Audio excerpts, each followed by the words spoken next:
السلام علیکم ورحمۃ اللہ وبرکاتہ۔ کیسے ہیں دوستو؟ میں آپ کے سامنے ایک نابینا دلہا اور صبر والی دلہن کا واقعہ پیش کرنا چاہتا ہوں۔ شادی کی پہلی رات جب دلہن کمرے میں داخل ہوئی تو دیکھا اس کا شوہر پہلے سے ہی کمرے میں بیٹھا ہوا ہے۔ یہ دیکھ کر دلہن کو بڑی حیرت ہوئی اور سوچنے لگی، عام طور پر تو پہلے بیوی کمرے میں بیٹھی ہوئی ہوتی ہے اور شوہر بعد میں آتے ہیں، لیکن اس دلہن کے ساتھ اس کا بالکل الٹا ہو رہا تھا۔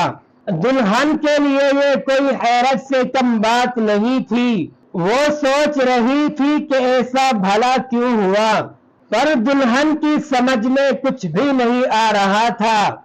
خیر، دلہن چپ چاپ اپنے شوہر کے پاس جا کر بیٹھ گئی اور اپنے شوہر کو سلام کیا۔ دوستو، دلہن اپنی کہانی یوں بیان کرتی ہے، میرے چاچا نے میری شادی ایک بڑے زمیندار سے کرائی تھی۔ جب میں اپنے شوہر کے پاس بیٹھی اور اس سے بات کرنے لگی تو مجھے پتا چلا کہ میرا شوہر نابینا ہے، میرا شوہر اندھا ہے۔ جب مجھے اس بات کا پتا چلا تو میرے پیروں تلے سے جیسے زمین ہی کھسک گئی۔ میں ان کو دیکھ کر یہ سوچنے لگی، میرے جیسی کتنی لڑکیاں ہوں گی جن کے ساتھ ایسا دھوکہ ہوتا ہوگا۔ میرے امی ابو میرے بچپن ہی میں انتقال کر گئے تھے۔ میری پرورش میرے چچا نے کی تھی اور انہوں نے ہی یہ رشتہ کرایا تھا۔ کروں تو بھلا میں کیا کروں؟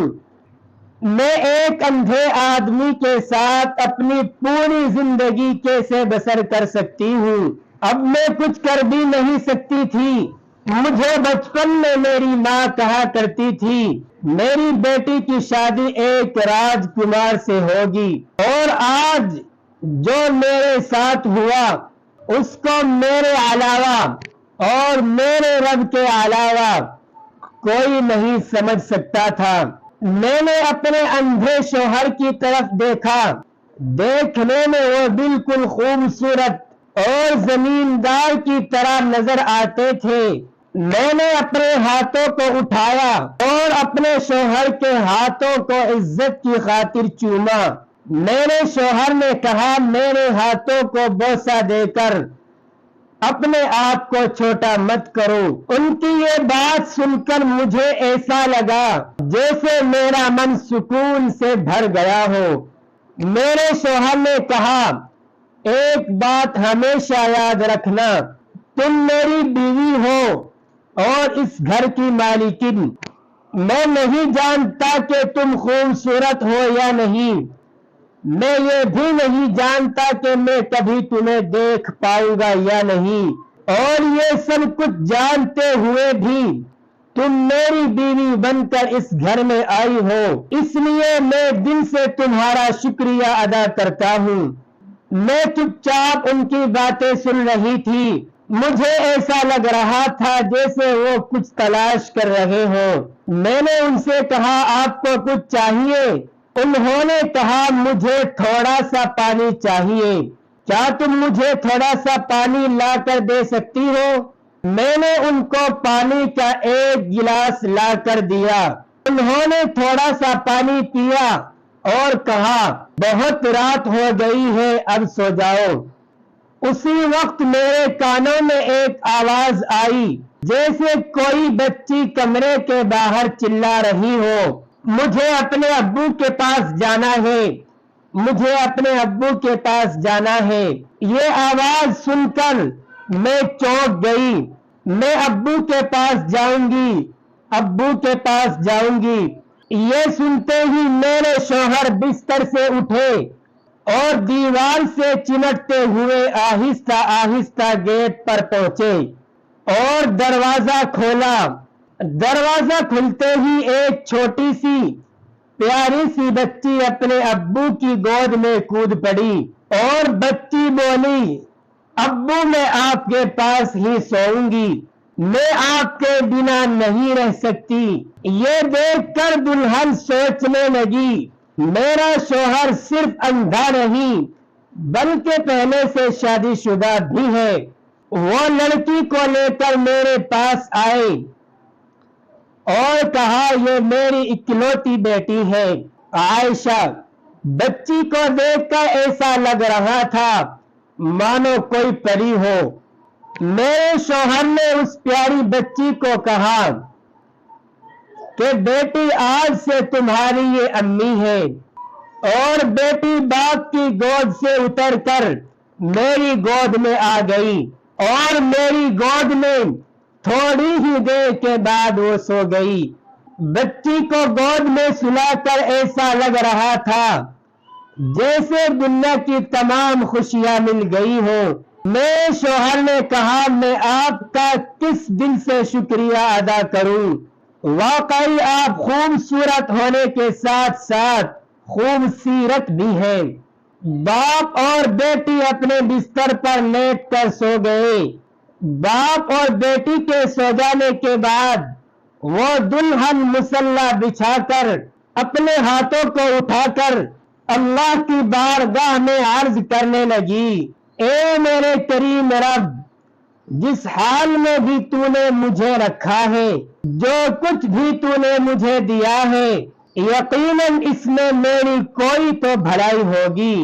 بے شک یا اللہ تو جو بھی کرتا ہے وہ ہمارے حق میں بہتر کرتا ہے۔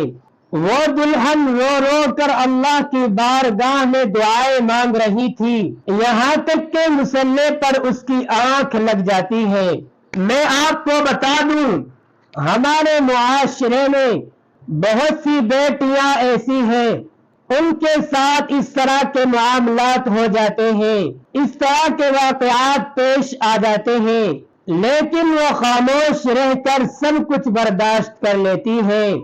بہت سی بیٹیاں ایسی ہیں جن کو نکاح کے بعد پتہ چلتا ہے جس خاندان میں وہ بیاہ کر آئی ہے اس خاندان کے اندر کون سی کمی موجود ہے، جس شخص سے اس کا نکاح ہوا ہے اس کے اندر کون سی خامی ہے، اس کے اندر کون سی کمی ہے، لیکن پھر بھی وہ چپ چاپ رہ کر سب کچھ برداشت کرتی ہے۔ اللہ کی عطا پر، اللہ کی رضا پر صبر و شکر کے ساتھ وہ راضی رہتی ہے۔ یقیناً یہی وہ عورتیں ہیں جن کو اللہ تبارک و تعالی دنیا میں عزت اور آخرت میں جنت عطا فرمائیں گے۔ آج کی ہماری اس کہانی میں آپ نے دیکھا ہوگا کہ کیسے ہماری ایک بہن نے اللہ کا شکر ادا کیا۔ شوہر نابینا تھا، پہلے سے شادی شدہ تھا، پلس ایک بیٹی کا باپ بھی تھا، لیکن اس کے باوجود بھی کوئی شکوہ نہیں کیا بلکہ صبر سے کام لیا، اللہ کا احسان مانا۔ اللہ تبارک و تعالی ایسی ہی بندیوں کو، ایسی ہی عورتوں کو دونوں جہان میں کامیابی عطا فرماتے ہیں۔ دوستو، اس کہانی کے ذریعے میں اپنی تمام بہنوں کو یہ پیغام دینا چاہوں گا، اللہ تبارک و تعالی نے جو کچھ عطا کیا ہے اللہ کی عطا پر صبر و شکر سے کام لیں۔ یقیناً یہ زندگی بہت مختصر زندگی ہے، اگر آپ نے اس زندگی میں صبر و شکر سے کام لیا اللہ تبارک و تعالی آخرت میں ہمیں اور آپ کو وہ نعمتیں عطا فرمائیں گے جن کا ہم اور آپ اندازہ بھی نہیں لگا سکتے ہیں۔ اللہ تبارک و تعالی ہمیں ایسی کہانیوں سے سبق حاصل کرنے کی توفیق عطا فرمائے اور صبر و شکر کے ساتھ اپنی زندگی کو بسر کرنے کی توفیق عطا فرمائے۔ چلیے اس ویڈیو میں اتنا ہی، ملتے ہیں اگلی ویڈیو میں نئے سوال کے ساتھ، تب تک اپنا خیال رکھیں اور دعاؤں میں ہمیں بھی یاد رکھیں۔ والسلام علیکم ورحمۃ اللہ وبرکاتہ۔